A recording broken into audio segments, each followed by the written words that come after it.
안녕하세요. 타로 알려주는 남자입니다. 오늘은 카드 두 장을 가지고 잘못된 타로 리딩과 카드를 연결해서 해석하는 올바른 리딩을 비교해 보도록 하겠습니다. 자, 카드는 이렇게 두 장인데요.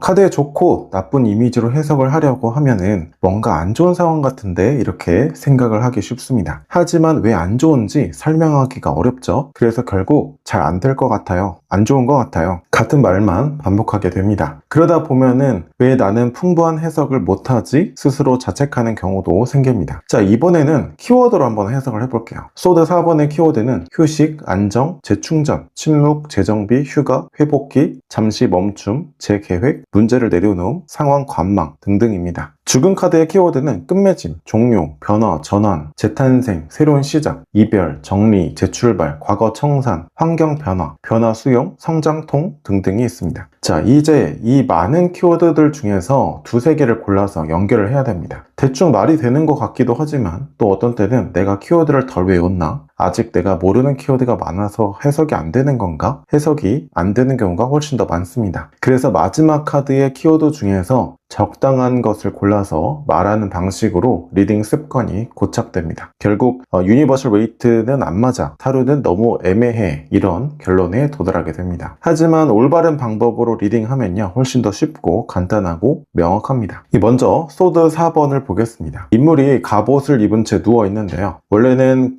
관 위에 누워있는 모습이지만 이해하기 쉽게 그냥 이걸 이제 침대라고 생각을 해보도록 하겠습니다. 이 갑옷은 전쟁터에 나갈 때 입는 완전 무장인데요, 풀 메이크업을 하고 하이힐까지 신고 침대에 누워있는 것과 같습니다. 그럼 편하게 쉬고 있는 걸까요? 아니겠죠. 잠깐 누워있는 거겠죠. 언제든 다시 일어나야 되기 때문에 마음도 편하지 않을 겁니다. 이 벽에 걸려있는 검들은 이 인물을 향하고 있지만 위협이 되고 있지는 않습니다. 그리고 인물이 검 한 자루를 쥐고 있는데요, 전쟁에 다시 나갈 준비를 이미 해두고 있는 거죠. 그래서 소드 4번은 완전히 쉬는 상태가 아니라 잠깐의 휴식, 마음이 편하지 않은 상태, 또는 전쟁터에서 잠시 벗어나 있는 이런 상황으로 볼 수가 있습니다.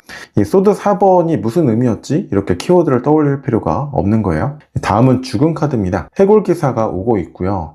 그 앞에는 황제가 이미 쓰러져 있고 교황은 필사적으로 저항을 하고 있습니다. 세상에 영원한 건 없죠. 무언가가 탄생했다면 언젠가는 끝을 향해 가게 됩니다. 그래서 죽음 카드는 이렇게 어두운 그림으로 표현이 되어 있지만 쉽게 말하면 유효기간이 끝난 상태다, 이렇게 볼 수가 있어요. 예를 들어서 우유는 시간이 지나면 치즈가 됩니다. 우유를 계속 마시고 싶었던 사람이라면 이 변화를 받아들이기가 어렵겠죠. 하지만 생각을 바꾸면 치즈 역시 활용도가 높은 음식입니다. 이 죽은 카드도 마찬가지입니다. 이 변화를 받아들이기 어렵지만 결국은 수용할 수밖에 없는 상황이고요. 그 변화에 저항을 하느라 저 멀리 떠오르고 있는 태양을 미처 알아차리지 못하고 있는 상황이죠. 자, 그러면 이 두 장의 카드를 연결해 보도록 하겠습니다. 소드 4번은 잠깐 쉬고 있지만 마음은 편하지 않은 상태였습니다. 그리고 죽은 카드는 결국 받아들이기 어려운 변화나 끝을 인정하게 되는, 수용하게 되는 그런 상황입니다. 즉, 잠깐 동안 휴식을 취하면서 마음이 편하지 않았는데 결국 어렵지만 변화나 끝을 받아들이게 되는 상황이다, 이렇게 읽을 수가 있겠죠. 예를 하나 들어보겠습니다. 이 친구와 약속이 있어서 풀 메이크업도 하고 옷도 다 갈아입었어요. 그런데 친구한테 애매한 연락이 옵니다. 조금 늦을 것 같아.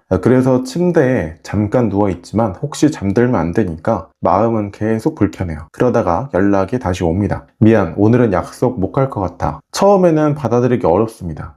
하지만 어쩌겠습니까? 결국 화장을 지우고 옷을 갈아입게 되는 거죠. 비록 내가 지켜오던 현실은 바뀌고 어쩔 수 없이 받아들이게 되었지만 마음의 부담으로부터 해방이 되는 거죠.